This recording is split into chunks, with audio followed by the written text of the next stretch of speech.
হাইঠা গছ সোণা চাফা কৰা গুটিৰ গছ হাইঠা গছ আৰু এই হাইঠা গছেদি পাত মুগাৰ কাপোৰো ধুব পাৰি লগতে ইয়াৰ গুটিটো সৰু ল'ৰা ছোৱালীক গলত দিয়ে নজন নালাগাৰ কাৰণে কিমান উপকাৰী গছ ড্ৰেগন এই যে কেঞ্চাৰৰ প্ৰতিষেধক সেইকাৰণে গভৰ্ণমেণ্টে ইয়াক বেছিকৈ ৰুব দিছে এইটো কিহৰ গছ কাকা প্ৰতিষেধক এইটো ড্ৰেগন ফ্ৰুট যিটো আমি বজাৰত কিনিব পাওঁ আচ্ছা এই গছডালৰ উপকাৰিতা কি এই গছডালে বহুত কিবা কানি বেমাৰক প্ৰতিৰোধ কৰে বিশেষকৈ স্বাস্থ্যৰ কাৰণে বৰ ভাল এইটো আজিকালি গভৰ্ণমেণ্টৰ পৰা লোন দিছে 5 লাখ 6 লাখ টকা লোন দিছে ড্ৰেগনৰ খেতি কৰিব উত্তৰ অঞ্চলৰ আমাৰ বড়ো মহিলাখিনি খুব এইটোত লাগি ধৰি আছে আৰু নলবাৰী ছাইডতো এই ড্ৰেগনৰ খেতি খুব আগবাঢ়া গতিকে ড্ৰেগনটো বজাৰতো উপলব্ধ কিনিবও পাৰে আৰু আপুনি বেচিলেও বহু টকা নে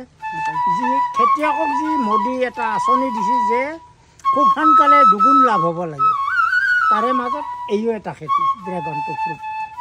আৰু ড্ৰেগন ফ্ৰুট 1 বছৰৰ কাৰণে নহয় ই 20 30 40 50 বছৰৰ কাৰণে ই লাগিয়ে থাকিব ফুলিয়ে থাকিব হৈয়ে থাকিব এতিয়া কেনেকৈ ৰুব লাগে সেই চাই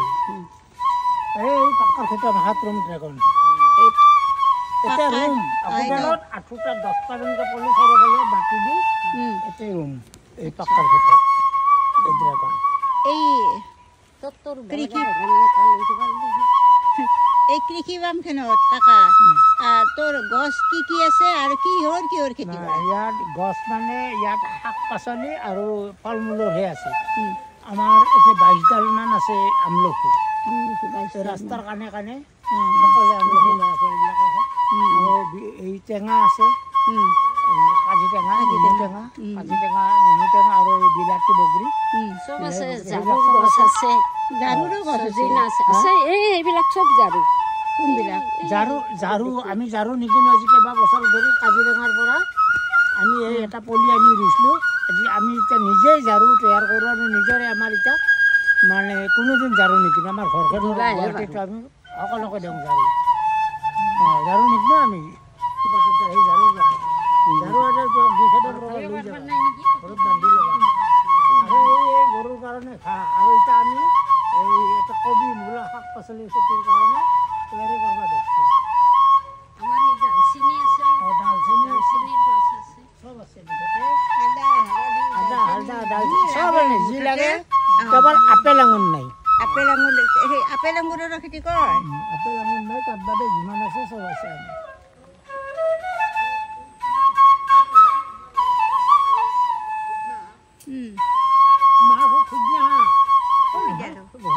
সজিনা লাগে ন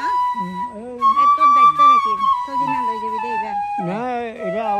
এই কাষতো কি ৰকম শাক হৈ আছে এই যিটো মই শাক দিছোঁ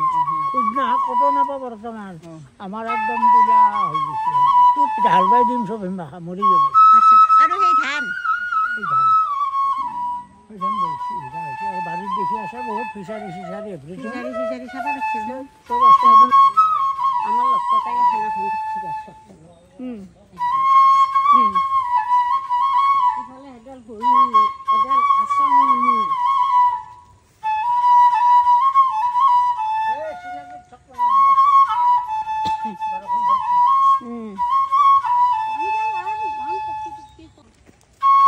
একদম এই মূৰলৈকে ধান না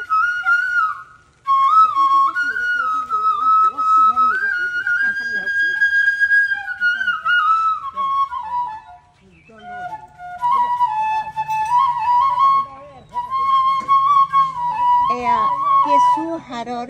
টেংকি বৰ্তমান অৱশ্যে ইয়াত কেঁচু সাৰ নাই এই টেংকিবিলাকহে আছে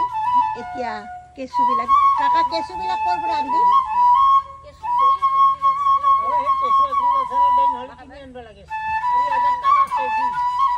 কেঁচুৰ কেজি 4,000 টকা মানে এগ্ৰিকালচাৰেও দিয়ে সেইটো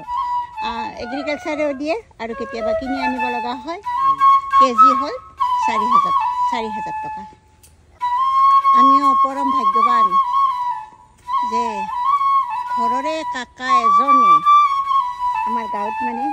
কাকা শব্দটো বহুত বেছিকৈ চলে ঘৰৰে কাকা একজনে ইমান ধুনীয়া ফাৰ্ম এখন সজাই টেঙাহিকত ফলা হয় জিলাৰ ভিতৰত প্ৰথম স্থান আৰু অসমৰ ভিতৰত তৃতীয় স্থান লাভ কৰিবলৈ সক্ষম হৈছে কাকাৰ দীৰ্ঘায়ু কামনা কৰিলোঁ